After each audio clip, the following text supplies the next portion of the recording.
こんにちは、コスプレイヤーの逆ヨガだよ。今回は FF7 に登場するマテリア5種類を作ってみました。このように5種類の色のマテリアを1個ずつ作ってみました。クリスタルレジンというものを今回は使っております。以前作ったバスターソードのマテリア穴にこのように入れることもできます。こうやっていろいろ入れ替えたりすると FF7 リメイクみたいで楽しいですよね。それでは早速みんなで作ってみましょう。今回のマテリアは今写真に写っているクリスタルレジンというものを使って作ります。クリスタルレジンですが、箱の中に2つの液体が入ってます。その液体を混ぜてかき混ぜると固まるというものとなっております。2対1の分量で混ぜる必要があるので、はかりを使ってしっかりと計量しつつ入れていきます。レジンを入れたらプラモデル用塗料のミスターカラーのクリアグリーンを垂らして色をつけます。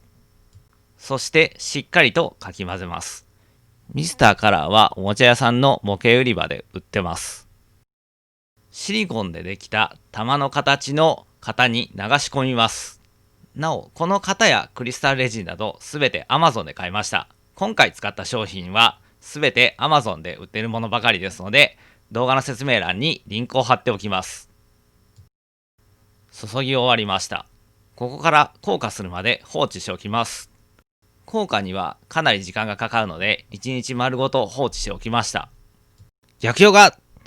FF7 の動画は他にもいろいろありますので、よければこの動画を見た後にでも他の動画も見ていってくださいね。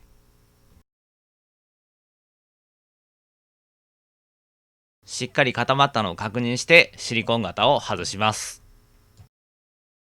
型の継ぎ目の部分や注ぎ口などに不要な部分ができてしまうので、そこはカットしてしまいます。後ほど紙やすりを使って研磨していくんですが、少しでもその作業が楽になるように可能な限りカットしていきましょう。ここからは耐水ペーパーと呼ばれるタイプの紙やすりを使って継ぎ目などを中心に磨いていきます。耐水ペーパーとは名前の通り水をつけても大丈夫な紙やすりのことです。ホームセンターやおもちゃ屋さんの模型売り場で売ってます。水をつけながら磨くことで目詰まり防止効果と粉が飛び散るのを防ぐ効果がありますので、必ず水溶きでやるようにしてください。紙やすりですが、番手というのがあって、番号が大きいほど目が細かくなっていきます。粗いものから細かいものへと順に磨いていきます。今回は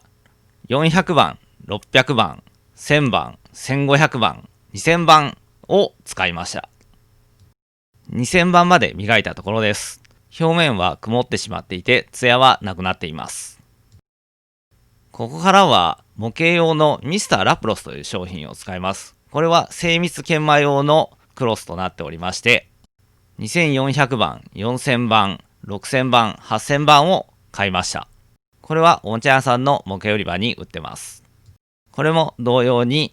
粗い番手から順番に磨いていきます。現状はこんな感じです。少しツヤは出てきましたが、まだ透明感はあまりないですね。最後に模型メーカーのタミヤが出しているタミヤコンパウドという研磨剤を使って磨きます。これもおもちゃ屋さんの模型売り場に売ってます。粗め、細め、仕上げめというのがあるので、粗い方から順番に磨いていきます。布を使って磨きます。これを使って磨き始めたあたりからようやく透明感が出てきます。ここまでご覧いただいたらわかる通り、今回の作業のほとんどは研磨です。シンラカンパニーで人工マテリアを作っている人たちもこうやって地道に磨いているのかもしれないですね。というわけでこれでマテリア5種の完成です。トゥルトゥトゥトゥトゥトゥトゥトゥ。マテリアの直径は4センチとなります。1個の重量は 40g です。5個作るのにかかった製作時間は9時間です。ですので1個程度でしたら2時間程度で終わると思います。そして5個作るのにかかった材料費は3000円となります。ちなみに、マテリア1個作るのに必要なレジンの量は約 50g です。300g 入りの商品がありますので、それを買えば5個作れますね。この動画に関して何か質問等あれば、ご気軽にコメントでお願いいたします。この後の時間は補足を解説していきますので、ぜひ最後までご覧ください。ここからは緑以外のマテリアの制作風景を映しながら、補足情報などダラダラと述べていきたいなと思います。まず、気泡に関してです。最初に2つの液を混ぜてましたが、混ぜているうちに気泡がたくさん入ってしまいます。それをそのまま型に流し込むと、気泡がそのまま形となって残ってしまいまして、最初に作った方のマテリアは、ところどころ気泡があったりとか、隅の方に気泡が寄っちゃって、ちょっと見栄えが悪かったりとか、実は結構微妙なことになっているものもあります。そんな気泡ですが、気泡を減らす方法があります。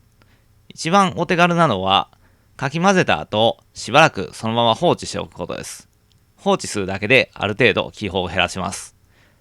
でももっと気泡を減らしたいという人は、YouTube で気泡の減らし方をまとめた動画とかがありますので、そういったもので調べてみると面白いかなと思います。ちなみに一番最後に作った青色のマテリアが一番気泡がなく綺麗に仕上がりました。次に玉型のシリコン型の話なんですけど、このシリコン型ですね、一気に満タンまでレジンを注ぐと、水圧で継ぎ目から少しずつ漏れてきます。なので、どうするのがいいかというと、継ぎ目よりちょっと上ぐらいまで流し込んで、そこで一度固めてしまいます。そして固まったら残り半分をもう一度注いで固めるという二度手間を踏むことで綺麗に仕上げることができます。最初は継ぎ目にテープを貼ったりしてごまかせばいいんじゃないかと思って試したんですけど、なんせ物がシリコンだけにテープが全然くっつきませんでした。なのでいろいろ考えた結果、この2回に分けて注ぐっていうのが一番無難なやり方なんじゃないかなと思います。次はこのレジンが入っていた缶の話をします。レジンが最初段ボールの中に缶で入ってたんですけど、この缶の使い勝手が非常に悪いです。一応ベロみたいなのがついてて、そこから注ぐようにはなってるんですけど、注ごうとするたびに必ず少しこぼれたりするんで、非常にやりづらいです。なので、途中からはホームセンターで買ってきた別の容器に入れ替えてやってました。今映してるこの容器に入れ替えて使ってました。この容器ですが、少しずつ注げるので、計量するときも非常に微調整しやすくて、とても楽になりました。缶のベロのままだと、入れすぎたり入れなさすぎたりで、非常に効率が悪かったんですが、とてつもなく効率が良くなったんで、クリスタルレジンをやり込むぞっていう方は、必ず容器は別途用意しておいた方がいいんじゃないかなと思います。商品によっては、それなりに使いやすそうなボトルに入ってる商品とかもあるみたいなので、一概には言えませんが、いずれにしろ使いやすい容器を用意するっていうことはとても大事そうですね。最後にあまり関係ない話になりますが、このクリスタルレジンと呼ばれるものですが、エポキシ樹脂とかエポキシレジンとか、他にもいろいろ呼び名がありまして、そういった名称で検索すると、この透明のレジンを使ったアクセサリーとか作ってる動画がめちゃくちゃたくさん出てきます。興味ある人はぜひ一度検索してみると面白いかなと思います。今回僕は初めてこのクリスタルレジンっていうのを触れてみたんですが、とりあえずこのマテリアで基本的な扱い方っていうのは学べたかなと思ってます。なのでこれからはこういったものを作った造形物というかアクセサリー的なものですね。そういうものも作っていこうかなと思っています。僕がやるからには基本的には何かの作品のものになっていくかなとは思ってます。いくつかね、こういうの作ろうかなっていう候補は頭の中に浮かんでます。何が出てくるかはぜひ今後のお楽しみにしといていただければなと思います。そんなわけで今回はいつもと毛色の違うアイテムを作ってみましたが、いかがだったでしょうか。研磨するのがちょっとめんどくさいんですけど、作業自体は単純ですので、興味ある方はぜひやってみてください。興味ないねと言わずに、ぜひやってみてください。